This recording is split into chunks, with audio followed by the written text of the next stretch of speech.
Okay, what would be an improved thought? How can you take that idea and make it better? Today's lesson is all about changing the thoughts in your mind to advance you to the next level of your dream desire. Here's what's going to happen. Oh, by the way, my name is Michelle, 58, making a career choice and a change. And I was documenting by the date. I'm going to change that. I'm going to put it by days. So in the description now, you're going to start to see days, like what day is this of my journey? A few days ago is when I started, actually 3 days ago, to be honest.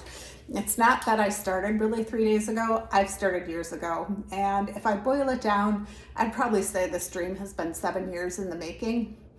More defined, probably realistically 4 years.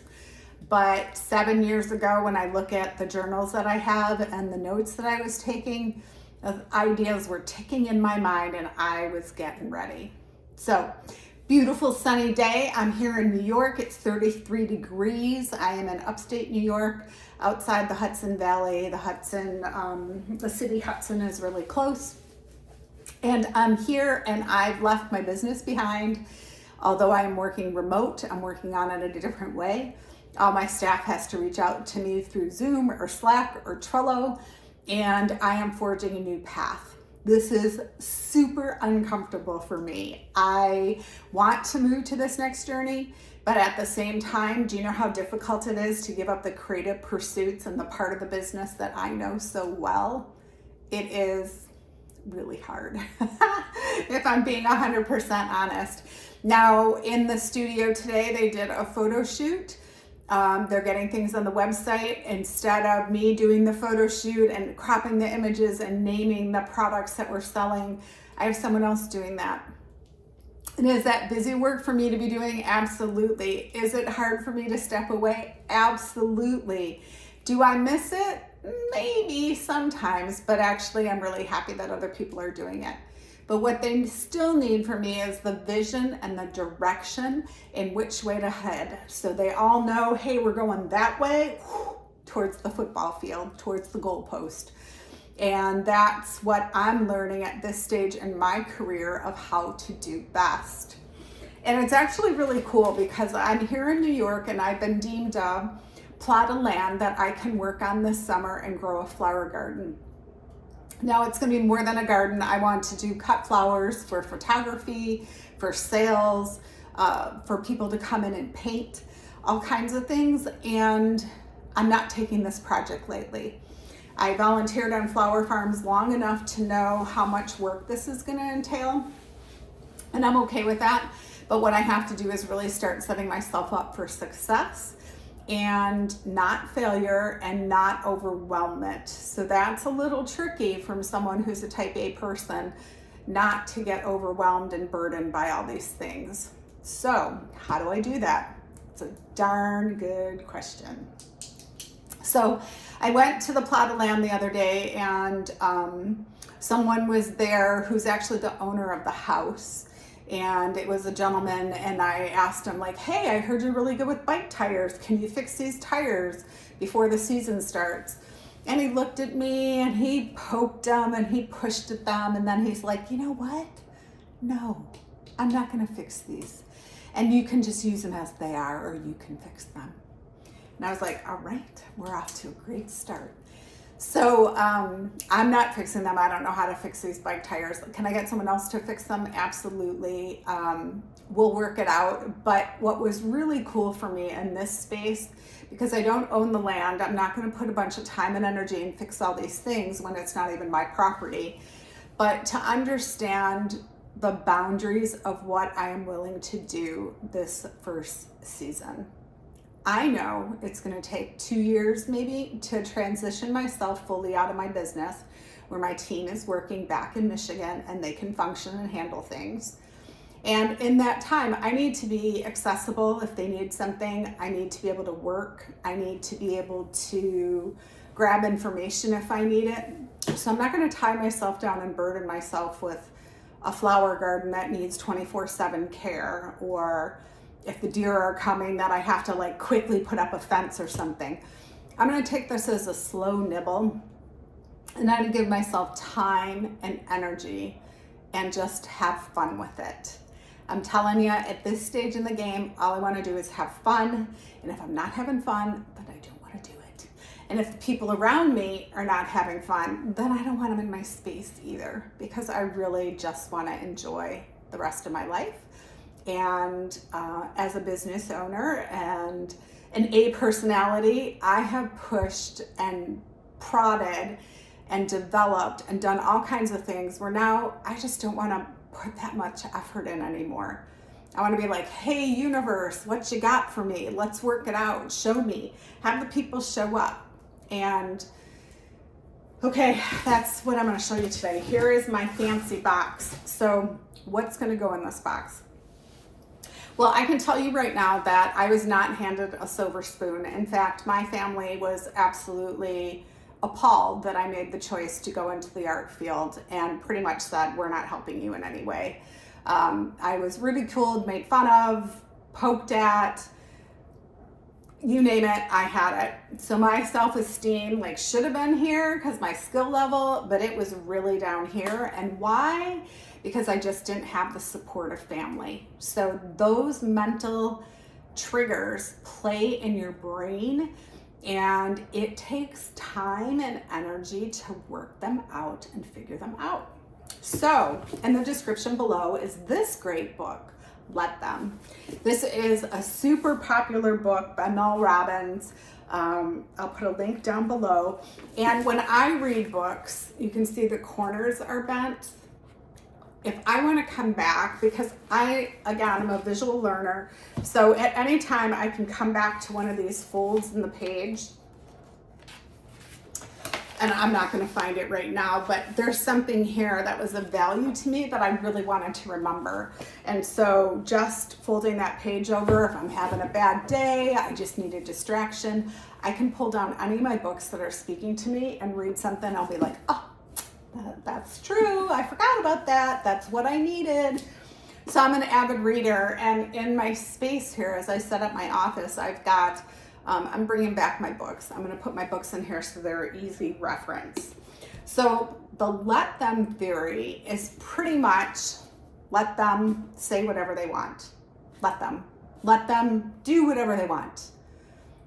And then she has the next line. Oh my gosh, it's totally eluding me right now. Oh, let me. So let them do whatever. Let me do what I need to do. So right before I left for this New York trip, my mom, who is 91, said to me something about what I'm doing that's wrong. Instead of being like, this is a big jump, this is going to take time, congratulations, I'm glad you're living your vision. Any of those things that would be nice and kind and maybe have some empathy. She was just like, what are you doing? This doesn't make any sense whatsoever. You're an idiot. And I can't believe you're doing this. And when your mother says that, how does that make you feel? For me, for a couple days, I have to admit, it just pulled me down. Here I am making this huge decision to go to New York, set aside my business, do these other things. This is an empty house. I have to start a whole new house. I have to figure out how this town works. It's 1,500 people. That's it. I come from Ann Arbor, Michigan, which is I don't know, it's a college town. It's got everything you need. It's got tons of restaurants and stores and all this stuff. And are you kidding me? Seriously? Really? I've got 1,500 people in an empty house, and I need to do some construction. There's so many things that are happening. And instead of support when I'm walking out the door, I get, yeah, you're an idiot, basically is what she was saying. So let them say whatever they want. Let me do something different. So I write myself little sticky notes, and this one said, what would be an improved thought? Okay. So here's my sticky notepad, and I have multiple colors. You know where to get these. So what would be an improved thought from good luck, you're an idiot? An improved thought would be, I'm adventurous.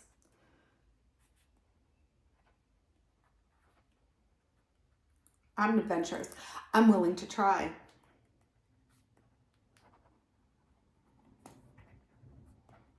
So I believe in universal energy. This could be God, this could be Gaia, this could be Buddha, like whatever you believe in, it doesn't really matter to me. But for me, I believe in universal energy. What you put out, you get back. So if instead of taking my mom's words and took them to heart and just thought I was worthless and I couldn't do anything, instead, if I say, I'm adventurous and I'm willing to try, fucking amazing. Yeah, that's who I am. So I'm going to take this sticky note and do not get caught up. This is a fun exercise, but don't get caught up in all the minutia of, oh, I scribbled that. My handwriting doesn't look good. I hate yellow sticky notes. I want pink. Just start fucking writing these things, because I'll tell you that's the hardest thing to do. And I liken it to old-fashioned filing cabinets. Like, you have nothing to file when you start a new business. You just got to get to work. And eventually the bills come and the invoices come and all that. Now you have something to file. But when you start a business, you don't know you need a filing cabinet or some files on your computer to organize things, because you don't even know. Everything's like electronic now. Who needs a file cabinet? So like that went out the door. But anyways, okay, so you write these pieces of paper and you're gonna get a box. You're gonna get a box, you're gonna get a basket, you're gonna get, I don't care what it is, a planter box. But what's really cool is you're gonna take these notes, and this is gonna be my universal energy box, and I'm gonna put the note in there. I'm adventurous, I'm willing to try. And let's do another one. How about I say, the journey will be hard.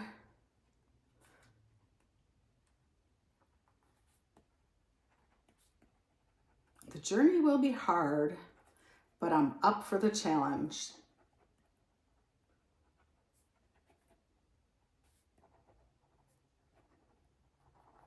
Did you notice what I did here? I'm up for the challenge. I'm not ignoring the fact that the journey is going to be difficult, but I'm not like, oh, I'm going to struggle through the journey, or it's going to be so difficult I'll have no support. No, the journey will be hard, but I'm up for the challenge. Fun. Like, I really try in my marketing and my copy to have no negatives. And so I really have learned how to spin those words around. Like, if someone calls and says, do you have a class available this date? We don't say no. We'll say, oh, the classes are full that day, but I do have one next Friday at 4:00. Would you be able to attend?